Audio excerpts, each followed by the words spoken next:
Bonjour et bienvenue dans ce nouveau bulletin de la Cagouille Céleste où je vous présente l'actualité astronomique et astrologique pour la période du 6 au 13 mars 2021, soit la quatrième phase de la deuxième lune d'hiver. Du 6 mars, le dernier quartier à 2h30. Hello Christophe, on a déjà commencé jusqu'à la nouvelle lune le 13 à 11h20. Donc, je vous fais cette présentation en compagnie de Michel et de Christophe qui vient d'arriver. Donc, super. Bonjour à vous deux. Et c'est parti alors pour cette semaine du 6 au 13 mars 2021, la quatrième phase de la deuxième lune d'hiver. Alors, tout d'abord, nous allons voir ce que nous allons voir et ensuite, nous apprendrons ce que nous pouvons savoir pour cette semaine en termes de mécanique céleste. Et demain, la prochaine fois, nous ferons des commentaires sur les thèmes astrologiques de la période. Donc c'est parti.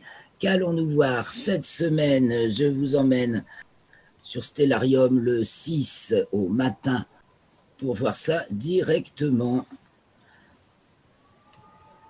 Donc ça c'est le 6 au matin, n'est-ce pas?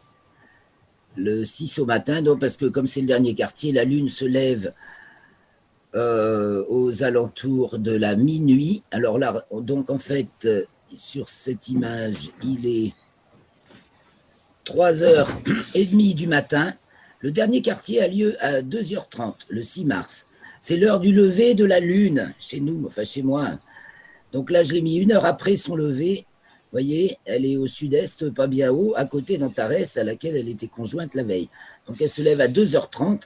Le dernier quartier a lieu pour nous à l'heure de son lever, à peu près. C'est à noter, c'est pas anodin. Donc, allons-nous voir ensuite? Eh bien, on va aller sur l'article. Donc, comme c'est la quatrième phase de la deuxième lune d'hiver, et donc, on va la voir que en fin de nuit et sur le matin, la lune. Et donc, on part d'une demi-lune, le dernier quartier, et on va arriver à pas de lune du tout avec la nouvelle lune, et on aura le dernier croissant. Alors, on va d'abord voir les spectacles que nous offre la Lune au cours de la semaine. Donc, passer le 6 au matin, où on la voit se lever à côté d'Antares, comme on vient de le voir. Le 8 au matin, on va la voir à côté de l'étoile Nunki, du Sagittaire. Vous voyez la figure du Sagittaire, donc au lever, le matin à 6 heures. Le matin à 6 heures, hein, c'est les spectacles de la Lune cette semaine, donc je répète, sont en fin de nuit. Donc le matin à 6 heures, elle est le croissant, un petit croissant déjà à gauche de l'étoile Nunki. Vous voyez cette figure qui ressemble à une théière, dit-on, avec le pot, le chapeau, le bec verseur et l'anse. Donc Nunki marque le haut de l'anse. Et la lune est là, à côté. Donc ça, c'est le 8 au matin, que nous donne encore à voir la lune au cours de la semaine. Eh bien, c'est le 10, le 9 au matin. Et les conjointes à Pluton. Bon, on ne voit pas Pluton, bien sûr. On peut s'imaginer Pluton, il est au-dessus de la Lune, le 9 au matin. Et puis, il y a Saturne qui est pas loin, Jupiter et Mercure. Vous voyez, là, c'est à 6h30. C'est un peu l'heure optimale pour arriver à voir les planètes maintenant qui sont là. On va en reparler. Et la Lune qui va vite disparaître. On va y parler pourquoi ce dernier croissant ne va pas être très visible. Donc, ce même jour, si on la regarde de près, la Lune, on voit le Soleil donc, qui se couche sur la Lune, puisqu'on est en Lune décroissante. Et alors, je vous ai pointé à nouveau le cratère Aristarque. À côté, il y a le cratère Hérodote, parce que la semaine d'avant, je les avais montrés, enfin, il y a 2 semaines plus exactement, je les avais montrés au Soleil levant. Donc, on peut s'amuser à regarder la différence. Et c'est là.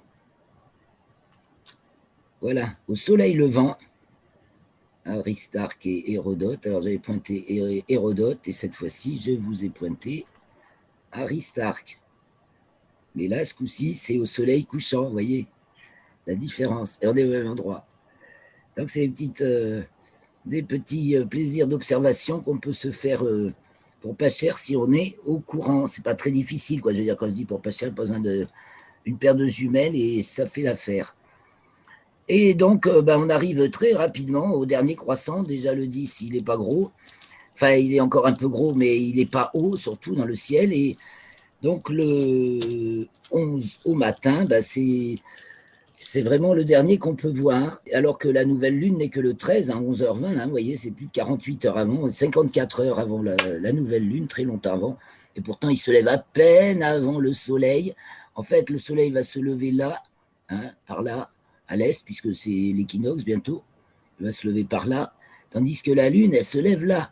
Vous voyez, alors, et l'écliptique, en fait, est penché, archi penché, comme ça. Enfin, on voit le Capricorne là. Et donc, c'est pour ça, on a un croissant de lune, dernier croissant de lune, très difficile à voir à ce moment-là, à cause de l'inclinaison très faible de l'écliptique sur l'horizon. Donc, dernier croissant, le 11. On verra un peu avant qu'il se lève, on cherchera Saturne et Jupiter et Mercure qui, comme les autres matins, sont de plus en plus visibles. Donc au total, la Lune, cette semaine, elle est conjointe à donc Pluton, ça ne se voit pas, Saturne, Jupiter, Mercure, et ça finit avec Vénus et Neptune, mais là on ne voit pas du tout, puisque c'est pour la nouvelle Lune elle-même. Alors donc voilà pour le spectacle de la Lune, le reste du ciel. Le ciel de début de nuit, nous allons voir. Alors on y va avec Stellarium parce que moi, alors j'ai remis une pub pour l'atelier Zodiac. Donc inscrivez-vous à l'atelier Zodiac, vraiment ça va être intéressant et je vous offre un super bon de réduction. Là, il suffit de taper le code, ça vous revient 10 € seulement au lieu de 30. Et là on va faire du vrai travail approfondi, on va en apprendre et en comprendre beaucoup sur le zodiaque. Et beaucoup plus du coup, parce que c'est l'archétype du fonctionnement de tout corps vivant branché sur le secteur. Je reviendrai un peu plus tard sur les images. Vous voyez, je vous mets le ciel de milieu de nuit, au minuit vrai. J'ai même rajouté cette fois-ci le ciel du zénith, au minuit vrai. C'est-à-dire quand on regarde au sommet du ciel, quand on est couché et qu'on regarde dans l'air. Qu'est-ce qu'on voit? On voit la grande ours qui frôle le sommet du ciel. Et en face, il y a le lion, très haut aussi. Puis aussi petit lion. Enfin, grande ours d'un côté et lion de l'autre, essentiellement. Voilà au zénith à minuit. Alors, vous regarderez sur les images pour les autres points cardinaux. Nous, on va regarder le 13 à 20h. 20h, 20h30, parce que le crépuscule retarde de plus en plus. C'est déjà, il faut attendre 20 heures passées déjà pour arriver dans la nuit noire, vraiment. Alors, je diminue un peu le zoom. Tournons-nous d'abord vers l'est, donc vers 20 heures. Vers 20 heures, c'est le lion qui s'élève à l'est. Et puis donc à sa gauche, la grande ours. Vous voyez, tard au milieu de la nuit, on va les voir au sommet du ciel. Le lion part d'un côté et la grande ours part de l'autre, en fait. On les voit s'élever côte à côte à l'est. Et après, ils partent chacun et ils se rejoignent quand ils vont se coucher. C'est très joli. Donc voilà pour l'est. C'est donc ceux qui s'élèvent dans le ciel. Allons vers le nord d'abord, pour trouver toujours le nord. Donc l'étoile polaire, elle ne change pas de place. Donc l'étoile polaire, et tandis qu'on a donc la grande ours qui s'élève, on l'a sur sa droite, là, quand on se tourne vers le nord. Le dragon qui vient de passer à sa culmination inférieure, qui remonte, qui est sur la droite. Donc la tête est encore bien dans les orties, là. Et puis on a ces fées aussi qui arrivent en bas. Et puis voilà, très haut, il y a le cocher avec Capella qui brille très fort. Et donc et puis en dessous, on voit aussi Cassiopée qui descend. Donc on se tourne vers l'ouest, on voit ce qui descend. Et donc on ne voit plus les poissons, parce que déjà ils ne sont pas visibles, ils sont là, mais ils sont très bas sur l'horizon, donc on ne les voit plus. Au-dessus, par contre, on a le bélier, avec Uranus encore visible, donc voir Uranus. Aux jumelles, j'ai mis les cartes précises pour le repérer, la tête de la baleine ici, et toujours Mars, parce que Mars, ça fait beaucoup de chemin depuis le 21 janvier, sa conjonction à Uranus. Donc Mars qui est là maintenant, vous voyez, là c'est le 13, le 6, il est là au Pléiade, le 4, c'était le 5, il est conjoint au Pléiade. On va voir une très belle image d'ailleurs de cette conjonction qui a été très belle photo qui a été faite le 4 mars, de Mars à côté des Pléiades. Donc le 13 mars est là, se rapproche de plus en plus d'Aldébaran. Donc voilà le spectacle à l'ouest à 20h30 le 13, et donc on se tourne un peu vers le sud et on retrouve Orion, donc qui a déjà basculé au sud-ouest et qui va se coucher, avec Sirius qui passe au méridien. Sirius culmine, passe au plus haut de sa course dans notre ciel. Pas très haut, mais comme elle brille très fort. Ben, on la voit bien, et donc comme elle brille très fort et qu'elle passe pas haut, et ben, ça fait beaucoup d'irisation et on la voit beaucoup changer de couleur. Mais c'est à cause de l'atmosphère, c'est parce qu'elle est bas et qu'elle brille fort. Voilà le ciel du début de nuit. Au-dessus, on a les Gémeaux qui sont bien remarquables aussi. Enfin, toujours ce grand jet de l'hiver composé des mages d'Orion, Aldébaran, Capella là-haut, Capella, si haut, Castor et Pollux, Procyon, du petit chien, Sirius, du grand chien, Rigel, et on revient sur les mages d'Orion. Voilà pour le ciel de début de nuit. Alors, il n'y a pas beaucoup d'étoiles filantes en ce moment. Il y aura peut-être des Herculides, c'est-à-dire qui sortent de la constellation d'Hercule, qui arrivent là. Pas beaucoup d'étoiles filantes, c'est la période la plus pauvre en étoiles filantes de l'année. Voilà. Alors, je vais vous emmener voir un petit peu ma sélection d'images de la semaine, parce qu'il y en a, j'ai choisi des belles images à partager. Donc, celle-ci de Guillaume Canin, reflet de pleine lune, la pleine lune et son reflet dans le lac des Pises. Alors, vous avez le lien de sa nouvelle publication, parce que je mets à jour toujours ses publications, c'est le guide du ciel et sur Internet, et là, il délivre toujours de magnifiques photos récentes. C'est un grand photographe. Donc, je descends un petit peu. On va parler du coup de l'activité solaire. Donc, avec une belle photo de taches solaires. L'activité solaire s'était arrêtée là un petit peu pendant 2 semaines, et puis elle a repris depuis 2 semaines. Voilà. Et donc, il y a des taches. Tous les jours, il y a des tâches. C'est pas encore une activité très intense, parce que ce qui compte aussi, c'est non seulement le nombre de tâches, mais aussi la taille, la surface. C'est surtout la surface totale tachée qu'il est recommandé de prendre en compte si on veut vraiment bien évaluer l'activité solaire. Ce que dit Bertrand Duchâtel, d'ailleurs. Donc, on va regarder une photo de Mars, la photo dont je vous ai parlé, la photo de Mars devant les Pléiades, Aldébaran, et alors des nuages moléculaires qui fait ressortir la photo des nébuleuses, parce que là c'est nébuleuse, il y a plein de nébuleuses. Très belle photo prise par un astronome amateur tchèque. Et ensuite, je vous ai mis la petite conjonction Mercure-Jupiter là du 5 mars. Donc, bien difficile à voir, une photo prise d'Amérique du Nord. Donc, cherchez Jupiter et Mercure, allez-y, dans ces lueurs rougeoyantes de l'aube. Je les ai vues tout à l'heure, elles y sont. Ah oui, oui. Il y en a une là. Ah. Et l'autre, elle doit être en dessous. Et c'est Jupiter la plus haute, et la plus grosse, c'est Mercure qui doit être par là. On arrive à les voir, mais là, j'ai pas le bon éclairage. Que de belles photos encore. Eh bien, ce sera...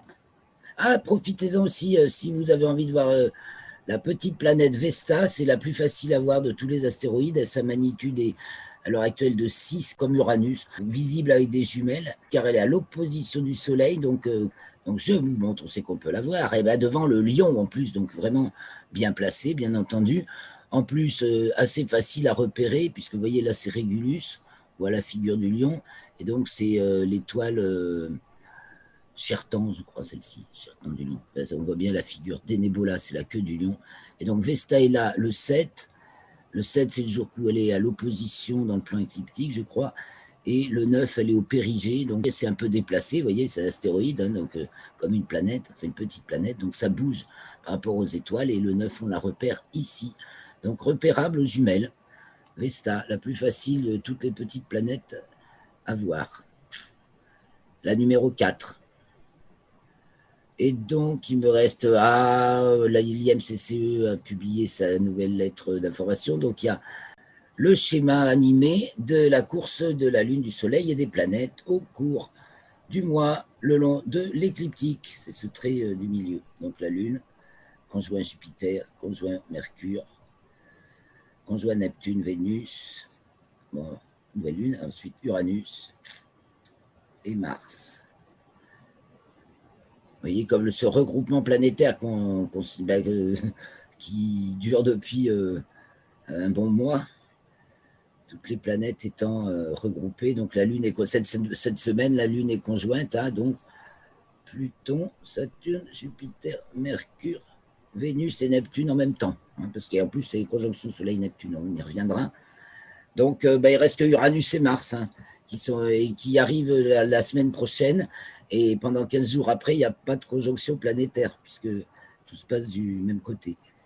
Et pour finir, une magnifique photo du télescope Hubble d'un amas globulaire très brillant, n'est-ce pas? Et alors, dans lequel on détecte des tas de petits trous noirs, en fait.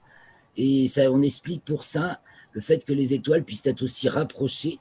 Il y a un article associé à l'image qui explique cette découverte de plein de petits, enfin relativement petits trous noirs à l'échelle des étoiles qui font que ça fait voilà, serait ça l'équilibre des amas globulaires qui expliquerait pourquoi les étoiles dans un amas globulaire puissent être aussi serrées.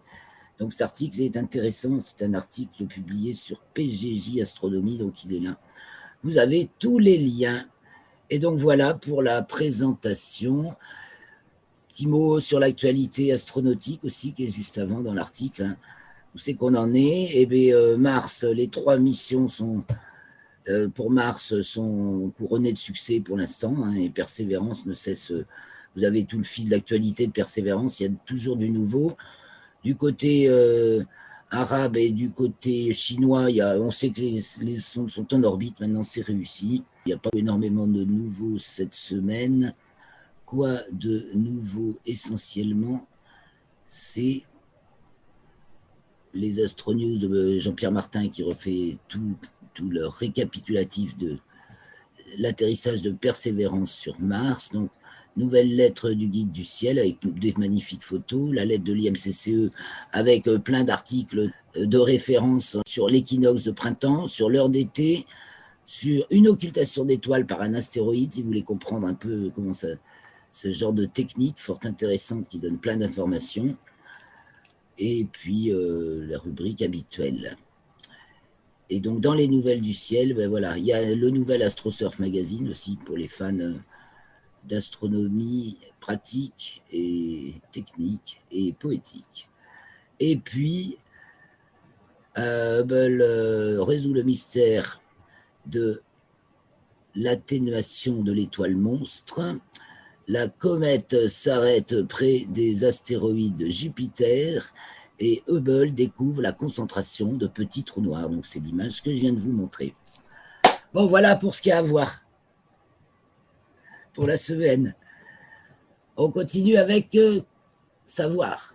Donc là, je vais vous faire le petit bulletin chronologique de la Lune et puis du Soleil et puis des planètes. Et puis là, on aura à peu près fait le tour de la question pour aujourd'hui. Demain, on commentera.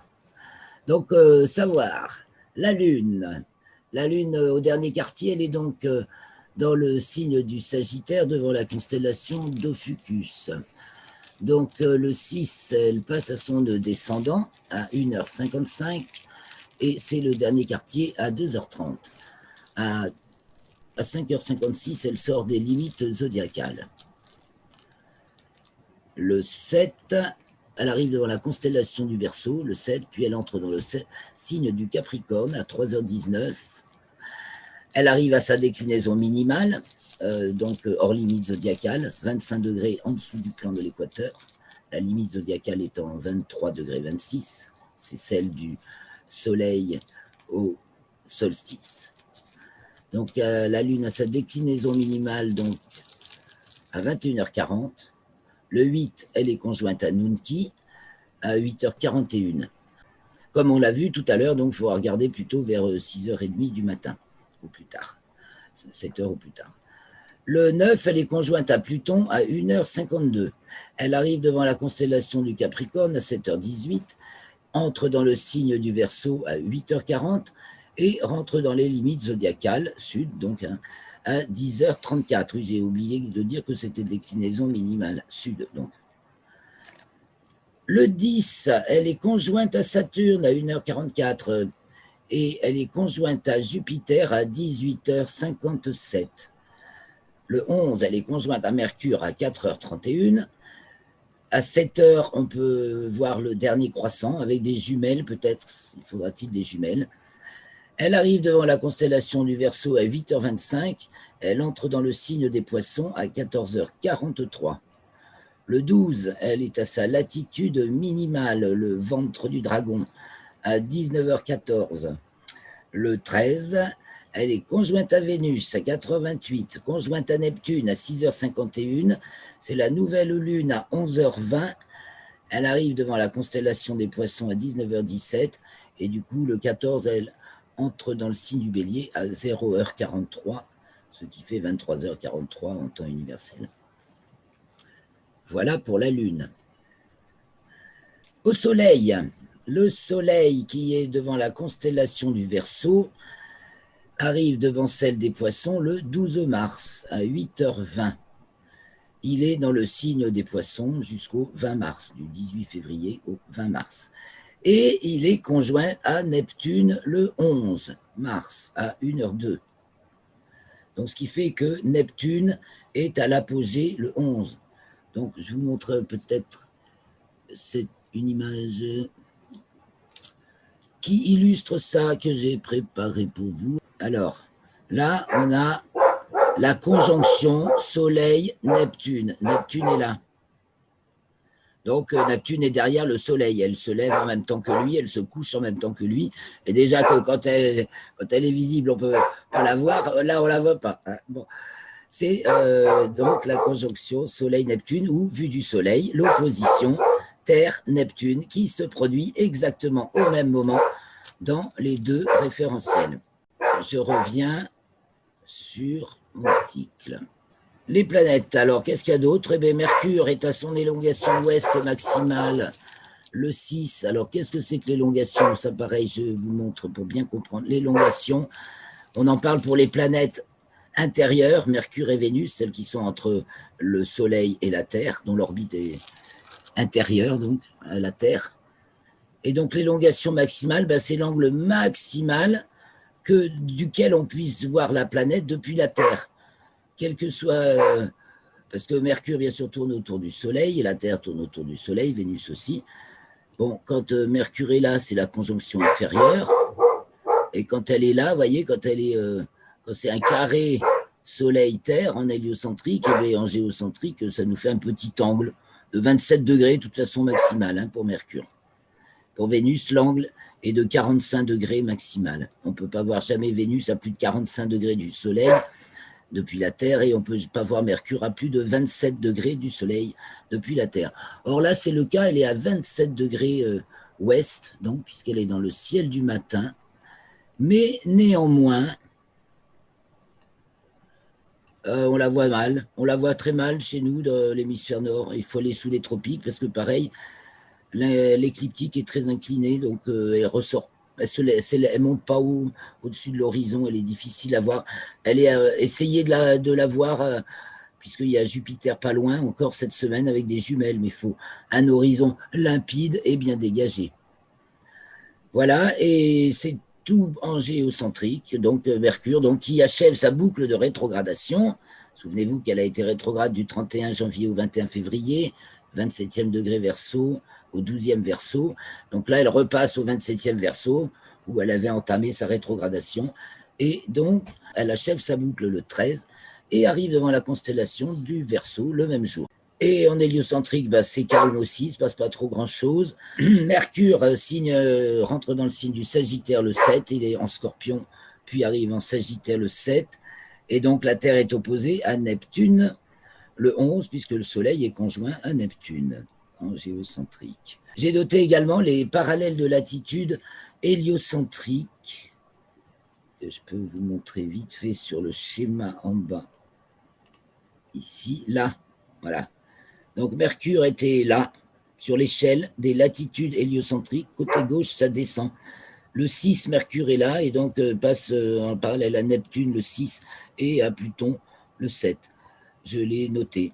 C'est un truc que je remarque quand il y a parallèle de latitude. Donc en ce moment, Mercure fait des séries, là, et quand il descend très vite, il est tout le monde. Là, il va être parallèle à Vénus la semaine prochaine. Voilà pour les petits détails croustillants. Je crois que c'est tout. Je n'ai plus rien à vous dire. Ce bulletin est maintenant terminé. Je vous souhaite une très bonne semaine et je vous donne rendez-vous dans la prochaine vidéo pour les commentaires. Salut Michel. Salut les amis. Bye.